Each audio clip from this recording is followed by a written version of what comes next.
So, Jason, this is how sort of movies used to be shot, right? Let's all is. go to Nepal It and is. It's like get together. Yeah, absolutely. I always liken this to a John Huston film. You know, The Man Who Would Be King with Connery and Kane. You know, going to the. You know, yeah, it was exotic. It was a crazy, big, wild adventure. We're going to make a mountain movie. Let's make it on a mountain. Did it feel completely different because of that? Yeah, it did. Yeah. Because I mean, often Yeah. You were at Pinewood for a bit. Yeah, but for a little bit. Yeah. For a lot of these films now would be made solely in a studio. Yes, solely in a studio. But it does feel. I mean, you get together as a group, as a bunch of actors from coming all over the world, and you fly into Kathmandu, and you land, you know, at that crazy airport, and you get, you know, assaulted by sights and smells and people and noise, you know, and it's wonderful. And you're on an adventure together. It makes you come together as a group. You fly into Lukala at 14,000 feet at the scariest airport in the world, and it's one of the reasons I got into this business, to actually have this crazy, wild, you know, adventurous life. How important is getting the casting right in a movie like this then? Because we won't name names, but we've probably both met actors who probably wouldn't be happy flying to Kathmandu. Yeah. I mean, that was one of the things Bolt said. This is how we're going to do it. So if you're not into that, let me know now and we won't do it. And he cast it very well. I mean, Michael Kelly as John Krakauer. He looks like Krakauer, as well as, you know, being able to do it. It's an extraordinary cast that runs very, very deep. It's obviously based on a true story. How important is it doing justice to this man? How deep do you go into your research? How did you approach it? I went down the rabbit hole, to be honest. I, you know, as you said, I met Jan Arnold, Rob's wife, and Sarah, his daughter, who was 18 at the time, who he never met. I met his family. I know that there are people that died that were clients of Adventure Consultants, and so it was important to everybody involved. You know, Rob's, you know, his memory.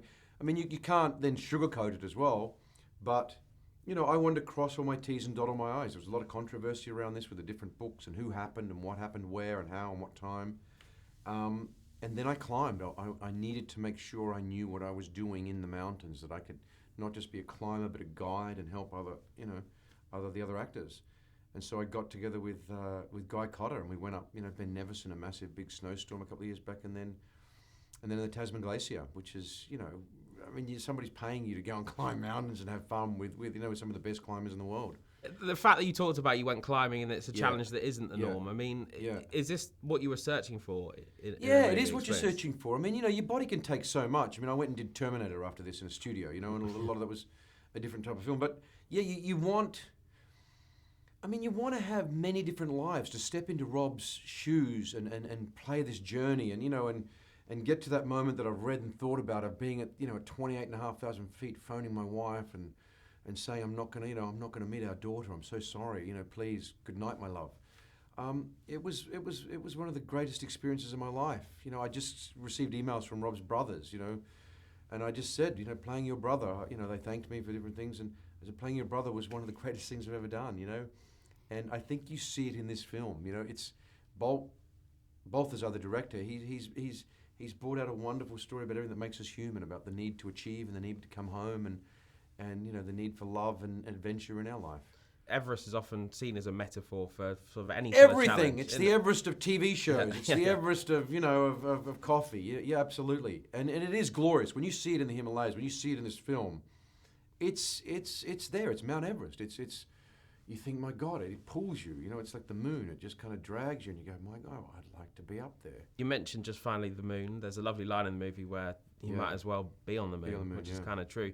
If you had the choice between, because you can go to the moon now, you could bring out Richard Branson and pay $100,000. Would you do that, or would you gonna head up Everest? What do you think? I'd probably take the moon right now. Really? I mean, I think there'd be less people on the moon. You know, that's a tough one, because, you know, a lot of people say you can see the curvature of the Earth at the top of Everest. You can't actually really, but it's almost, you are so high that there it is. And there was that wonderful image that I always loved. It was a very sad image of Rob just being with Doug Hansen collapsed at the Hillary, and you're the last man standing at the top of the Earth as a storm is coming up. It's a very frightening and an incredible moment. We'll leave it on that profound note. You can't really top that. I can't really top that. No, tallest man on the earth. Branson gives me a ticket to the moon. Yeah. Okay. Cool. Lovely. Thanks, mate. Thank you, man. Thank you very much.